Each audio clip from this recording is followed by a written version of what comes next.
everybody, I'm Jess and this is Abby. Hey guys. And we're here at Skillins. Abby's going to show us real quick how to put together a dish garden for Valentine's Day that will be quick and easy and a great gift for anyone. Yeah, so dish gardens are super sustainable. They're a little bit more they're longer lasting than the cut flower arrangements.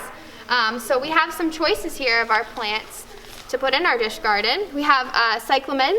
So this is a really nice flowering option. It just adds a really bold statement to your dish garden. Then we have our Primrose, sticking with the pink Valentine's theme.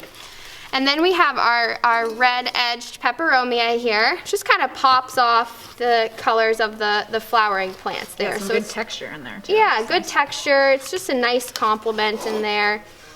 Then we have our Heartleaf Philodendron.